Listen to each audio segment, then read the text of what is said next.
Hi, everybody. Welcome to the March 18th, 2016 edition of Colorado Inside Out. I'm your host, Dominic Dezzutti. Thank you very much for joining us. Let's get a quick take on Denver Post editor Greg Moore resigning on Tuesday after 14 years with the paper. Patty Calhoun from Westward, you're a good friend of Greg's. Was this just the right time for him to move on? Well, I don't have any inside scoop on this, but I'll say it is a bad time for anyone in the newspaper industry. It is. He said it the best when he was telling his staff, and he was talking about looking at a photograph of one of the Pulitzers the Post won under his tenure there, and the Post won more than one. And he said, you look at that photo and 50 of the people in that photo are gone. And that's because of how newspapers are downsizing across the country. It is just a very tough time to be in newspapers. And we should celebrate the newspapers that exist, because it would be a sadder world without them. I completely agree. Todd Shepard from Complete Colorado. Greg Moore saw the Post through some very tumultuous times. That's had some crazy times in over 100 years, but the last 14 have been legendary. He has some pretty big shoes to fill. He does. Well, he's leaving big shoes. Absolutely. Yeah. Certainly I think when you're a college freshman and you're leaving and you say, hey, I'm going to go be a journalism major, nobody ever asks you the question, do you think there will be a major disruption to the business model that will completely upend your industry by the time your career's over? I probably agree with Patty that there's no scandal here, or there's no backdoor politics or anything like that. It was the right time to go because the morale is low, and certainly 14 years at a paper that size. Not that that's an extraordinarily long tenure. That's a really firm tenure, and he can certainly walk away with his head held high about some great things like the Pulitzer that the Post has done in that interim. Eric Somden, political analyst, what strikes you as one of the legacies that Greg Moore leaves behind from his time at the Post? Well, the first thing that comes to my mind is when he took this job 14 years ago, we had an intense newspaper war that characterized Denver for most of its history. And as he leaves the job, the Post is the only daily newspaper in town. 14 years, as Todd and Patty have pointed out, is a good run, a long run. He's a good man. I'm going to be curious what comes next for him. I'm going to be equally curious what comes next for the Post. That probably has a bigger civic impact here in Denver and throughout the state. He led during a very tough era. One paper didn't make it. The Post is hanging on, but some would say it's only hanging on, and it will be interesting to see what the Denver Post looks like 14 years from now, much less 14 months. And Kristen Wyatt joins us. Thank you so much. First time on the program, a reporter with the AP. Your content is carried not only in the Post, but throughout the region. What do you make of a major move like this? It's hard to say. Like everybody's mentioned, it's been such a tumultuous time. I don't think it has to do necessarily with personalities that are running the newsroom, as it does outside forces. Who is going to advertise? What is the point of a daily newspaper? Is it to carry mattress ads and car dealership ads? Or does it, inform policymakers and people pay for that content? So I think there's a lot of newspapers exploring different content sharing, different ways of doing business that affects everybody. So I'd be curious to see where it goes. Everybody's curious to see, are they going to beef up in reporting? Are they going to change reporting? Would they have a new owner maybe sweep in and change the whole caboodle? And what ways will a newspaper find to be viable, like you said, 14 years from now? I don't know. Yeah, it's definitely something fun for the next leader to take on.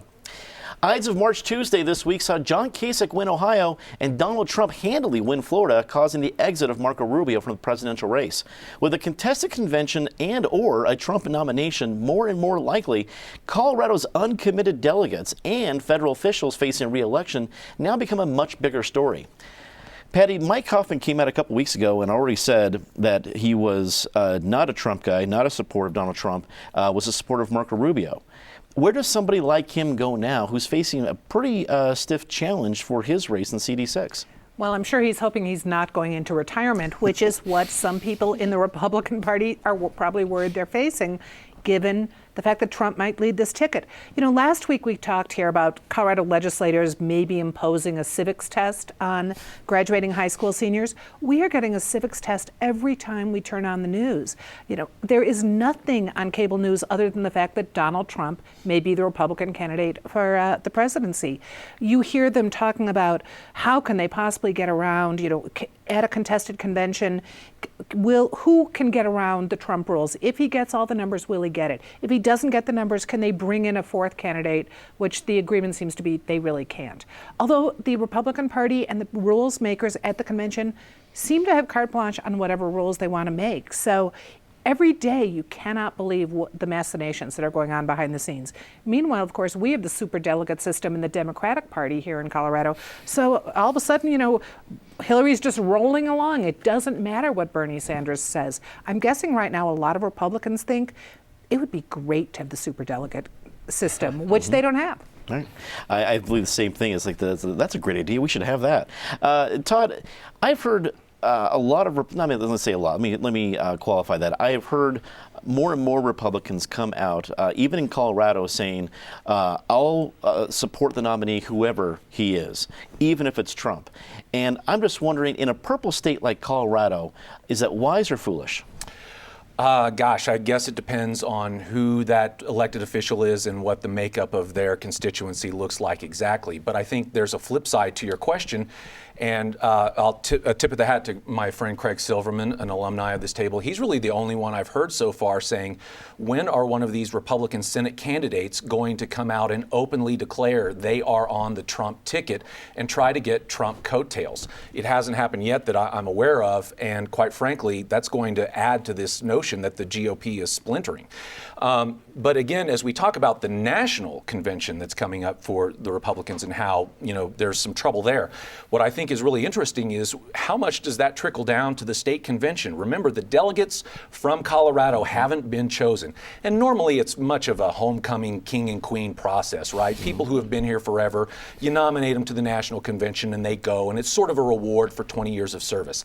Not this year. It's going to be a fight for some of these delegates to win a delegate ticket to the national convention. If I'm the New York Times or the LA Times, I absolutely have a crew of at least one, maybe two people to cover the Colorado convention, because it could augur what's coming up at the national level.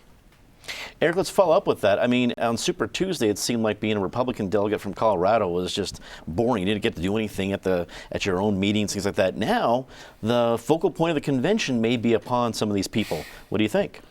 I equated the Colorado policy in terms of not holding a preference poll to a stuck clock. Even a stuck clock, is right twice a day. The powers that be in the Colorado GOP may have lucked into this because I don't think they were terribly prescient. I think they were just trying to limit participation, limit brain damage, and be a non-factor. But in the process of that, and in the way the whole national process is played out, a lot of these delegates, as Todd has pointed out, may be a key factor. There are not any other state delegations at this point, save for that powerhouse group from the United States Virgin Islands, who at this point are uncommitted en masse. Now, as Todd points out, they may not all be uncommitted. We'll see what happens at the state convention and who is selected to go and whether they are selected based on some kind of publicly stated loyalty to one candidate or another. The math is interesting here. Everyone thinks Trump is on a glide path to get those 1,237 delegates, the magic number. First of all, Trump refers to it as some kind of arbitrary magic number. It's not an arbitrary number. It's a majority. It's 50% plus one. It's not some number that somebody plucked out of nowhere. Currently, about 60% of those delegates to Cleveland have been selected around the country, and Trump has won about 47% of those delegates already selected. So out of the 40% that still have to be selected, Trump needs to win about 55% of those remaining delegates that are still out there to be awarded, which is a higher batting average than what he's batted so far. Now, there are some more winner-take-all states in play. The whole thing could come down to California. California is often a non-factor because it's last in the process. It votes on June 7th. California is winner-take-all by congressional district. So you are probably looking, I believe there are 53 congressional districts out there, 53 separate winner-take-all campaigns on June 7th that could decide the whole thing. Lastly, I'm just intrigued with the notion by which to all of these Republicans, mainstream Republicans who always thought Ted Cruz was the kiss of death, crazy, whatever you want to say. All of a sudden, he's starting to look really good these days, which shows you how far this whole thing has drifted. You talked before we rolled tape about Lindsey Graham saying, one's death by poison, one's death by gunshot, and all of a sudden he said, poison's not bad. I'm going with Ted Cruz. Kristen, we talked about politicians running for office again. There's a whole big batch of them at the state capitol, and you cover all the different issues up there. Is there any sense of what's going on nationally among the politicians, the Colorado leaders at Capitol Hill? Absolutely. In fact, when you wonder why Republicans seem so panicked nationwide about a Trump candidacy, it may be because they're afraid of losing the White House, but it's going to filter down to small potato races up and down the ticket. Democrats here are one seat away from taking a majority of the Senate again. If that happens, they've got the governor's office, they've got the House. It is no holds barred. So it's going to make very big difference and little things like that. And in Colorado is a particular state with a nut that's been tough for Democrats to crack, and that is Latino turnout. The numbers on paper look good for them. For example, in the 6th Congressional District in Aurora, the numbers look like they should be able to pick off Mike Hoffman. They haven't been able to because they haven't gotten the kind of Latino turnout they think they need to win that seat. So it's the smaller races in state houses all around the country, and Colorado is ground zero for why that's such a concern. The handling of parolees with violent histories by the Colorado Department of Corrections is being called into question this week in a complete Colorado report. In an email sent to Governor Hickenlooper's office, DOC Executive Director Rick Ramish referred to parolee Calvin Johnson, who is now being charged with first-degree murder, as having a record and conduct not indicative of committing homicide. Todd, you broke the story. It's been huge. You've done a great job with it. I'm just going to hand it off to you. What do folks need to know at this point? Well, for the background, Calvin Johnson was paroled September 1st last year, and he had numerous problems while he was on parole. In fact, several times before he actually went out, he said, "Can I self-revoke?" Then once he got out, he just started to have these blow-ups where, he told his parole officer, "I should have killed my victims." They arrested him, and they wanted him to go before the parole board, but he never made it there, which is sort of a big question. As to this Ramish email that you mentioned, what happened was the day Calvin Johnson was charged officially with first-degree homicide, Ramish sends an email to the Chief of Staff of Governor Hickenlooper and says, as you mentioned, no indication from his record and conduct he was capable of homicide. I get that it's very difficult to make that leap and say someone is capable of homicide unless they've actually done it before, right? But if there's anybody that is qualified, I would hope to sort of see through those tea leaves, it would be people in the Department of Corrections. That's not to say Rick Ramish should have known better.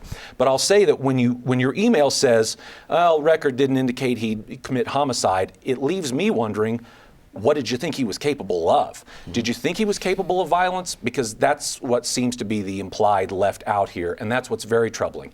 Ivan Moreno, formerly of the Rocky Mountain News, did a great story on Calvin Johnson in 2006 that clearly detailed what a troubled and what a very violent person this guy is. Last thing I'll say to wrap it up on my end, this weekend will mark the 3-year anniversary of the assassination of Tom Clements. Expect a big story on the Department of Corrections from the Denver Post. Whether it's investigative and scandalous, I don't know, but I would say the Sunday edition of the Post is going to be all about the Department of Corrections because it is the 3-year anniversary of that assassination.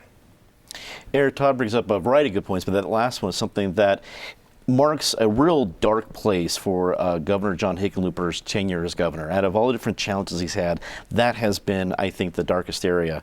At this stage of the game, when you see something like this, the Calvin Johnson case, and this 3-year anniversary of the murder of Tom Clements, do you think Governor Hickenlooper is going to want to do something to step in to have some sort of action? Don't know. We shall see. I'm half tempted here just to cede my time back to Todd as if we were on the Senate floor, because this was his story and he did a masterful job of covering it. But I'm half tempted, not fully tempted. I'll keep my time. I think, as your question indicates, Dominic, ultimately the onus here, I mean, Mr. Ramish is appointed by the governor. He serves at the pleasure of the governor. It seems in recent legislative sessions that the governor always has one cabinet member under fire. A year ago, it was the head of Department of Human Services. Here, it's the head of Department of Corrections. And I understand these calls are very tough, and evaluating parolees or parole applicants and seeing who is a good fit or who is ready for that step and who is not. I'm glad that that is not my responsibility.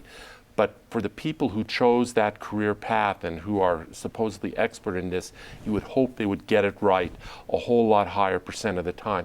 Everything I've read about Calvin Johnson, this guy was a ticking time bomb. And he was a ticking time bomb with a very short detonator, and it didn't take long for that fuse to go off. And yet that decision was made to release him. Complete Colorado had another report within the last week or two about another parolee, if I have the name right, Gerardino Gonzalez, who's involved in an incident up in the Highlands, a chase, a cop being wounded, etc. This is not just a one-off incident. If it was a one-off incident with Calvin Johnson, it would be horrific because of what happened, but it would still be one-off. I don't think this is one-off. I think it points to a deeper problem. And yes, I think at some point in time, the governor is going to have to weigh in. I'm not saying he's going to cashier elections chief, weigh in and look like he's taking control of the situation. Kristen, while this is an executive branch agency, you have a lot of lawmakers at Capitol Hill that are seeing all this happening. Do you sense that some lawmakers want to see some action? I don't have that sense, but I think that there's a lot of broad feeling that there are deep, deep problems within the Department of Correction. A lot of unanswered questions, of course, about the assassination of the former chief of the operation, whether there were white supremacist gangs maybe still operating in the Department of Corrections. There's a lot of anxiety, of course, about unused property they have, what to do with CSP2. Nobody wants Guantanamo detainees there, but what do we do with it? It actually costs us money, even though it's sitting empty, to just make sure, the pipes don't burst and that kind of thing. It becomes more expensive, but nobody knows what to do with it. And I think even though there are people knowing what should happen, it's kind of a black hole in state government right now. There's certainly a lot of concern, but not a lot of solutions coming forward. Patty, you and your paper have covered a lot of stories like this in the past. What do you take from what we've learned so far? That it is a very inexact science. I have to say there is probably no thing we've looked at more over almost 40 years. The parole board, no matter who is governor, it is just so tricky. Sometimes they're great parole boards and they still make mistakes. Sometimes there are bad parole boards. In this case, with Calvin Johnson, basically the only thing he didn't do was beat up Jared from Subway, and that happened anyway. I mean, he had every sign that there were going to be problems. When you want to self-revoke, that's kind of a cry for help that you probably don't get that often from people who are going up for parole. So there was definitely a mistake made here. Did Rick Ramish know it was going to happen? No. And let's remember that we first had Tom Clements brought in by Hickenlooper to really look hard at Department of Corrections, how you could let prisoners out, and more importantly, what they needed to succeed on the outside. And I think that's where we are still falling short. You let people out, but you've got to give them the tools and the services they need so they can work out on the outside. A bipartisan bill requiring police agencies to request prospective hire records from past departments passed the House Judiciary Committee this week. HB 1262, sponsored by Democratic Representative Angela Williams and Republican Senator John Cook, addresses a loophole that allows officers with previous guilty pleas to work in Colorado. Eric, what do you think of this bipartisan action here in the Colorado legislature? Well, I think I can do this one quickly. Good for them. It's the right issue. It's not going to solve the problem all on its own, but it is a step in the right direction. A couple months ago, I made Angela Williams my Say Something Nice at the end of the show for sponsoring this particular piece of legislation by getting John Cook as her co-sponsor, former Weld County Sheriff. That is a powerful duo, Democrat in the House, Republican in the Senate. I don't have any reason to think this bill can't go through the process. Kristen may have a better assessment of that. Lastly, can we adopt this same concept and maybe apply it to medical technicians where we share information across state lines of bad apples? We could have used that in Colorado as well. And well, I think a lot of patients out of Swedish would really back that bill. Kristen, as Eric gave us a great segue, what's the inside scoop viewers need to know? It's interesting because the president of Senate, Bill Cadman, spent his whole opening day speech kind of in a 20-minute love letter to law enforcement. He was really telegraphing, I'm not going to let anything get out of this chamber that can be any way construed as anti-cop. So it's interesting that you have Cook on board. He's sort of a former sheriff. He's sort of their go-to guy on law enforcement issues.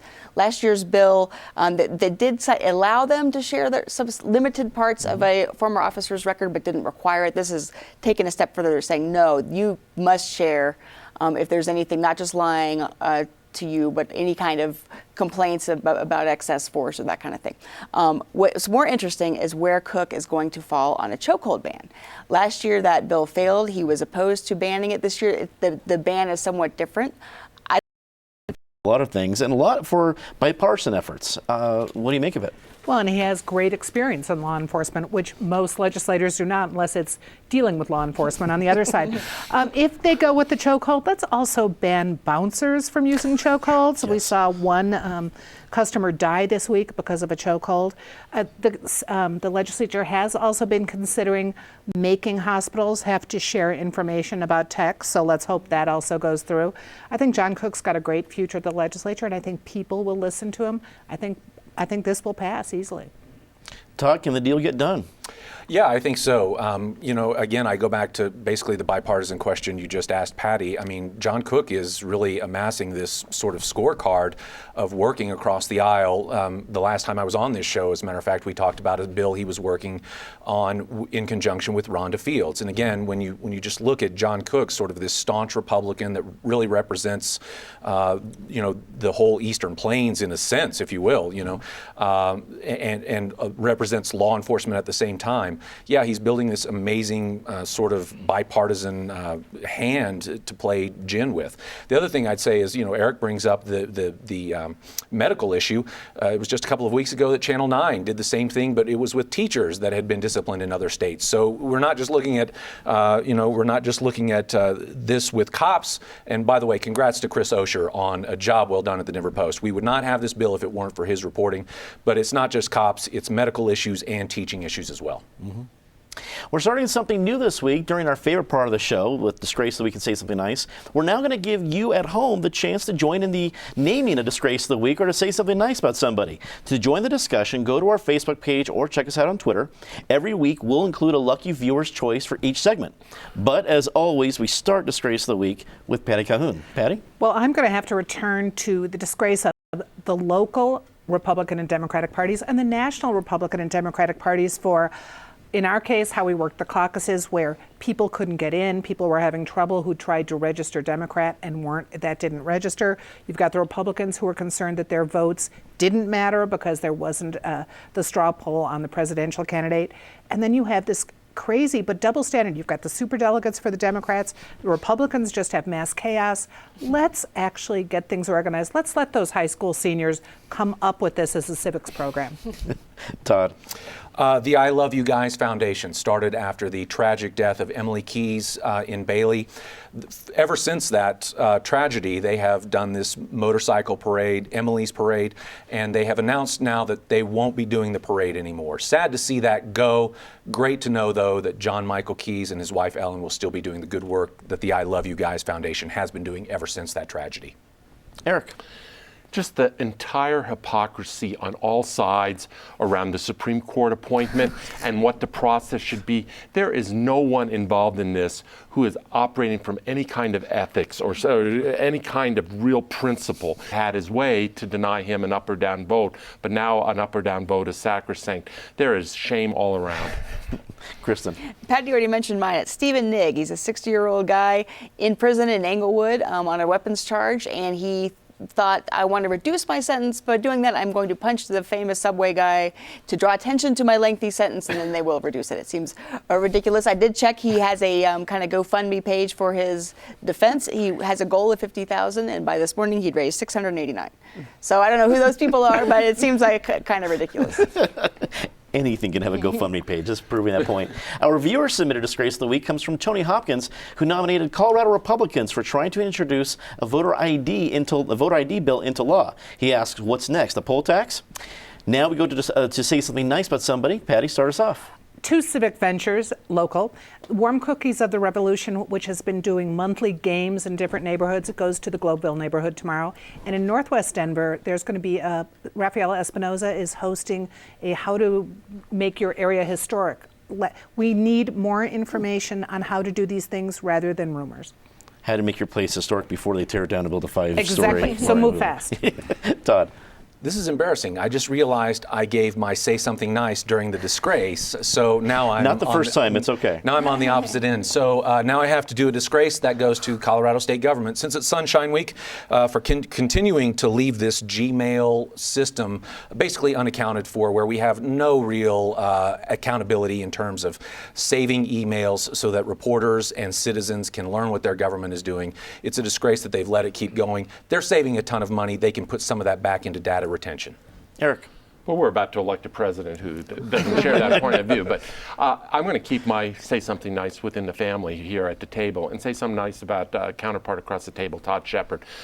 In an era where investigative journalism is in short supply, he is doing some of the finest investigative journalism through Complete Colorado in the state these days, particularly with respect to the Department of Corrections, the whole parole issue that has not been a one-hit story. It's been a multi-part story. It is unfolding and ongoing, and kudos to Todd. Hear, hear. Kristen. I agree. But mine's Steve Cohen. He owns a new hemp facility. The whole hemp industry is really blossoming here. Just 2 years ago, when we started allowing people to get licenses to grow hemp, there were like 8. This year, there's more than 100. I think that could potentially, I know this sounds crazy, could potentially be bigger than marijuana for Colorado, definitely for agriculture in Colorado, this CBD hemp oil. That's fun to see. And our viewer submitted Say Something Nice is from J.M. Fay, who gave a shout out for CU making the NCAA tournament. Wish their stay was a little bit longer, but at least they did make it. That's all the time we have tonight. As always, remember to check out CIO Podcast and on iTunes and our web exclusive segments on Twitter. For everyone here at Channel 12, I'm Dominic Dezzutti. Thanks very much for watching. Good night. So how did you say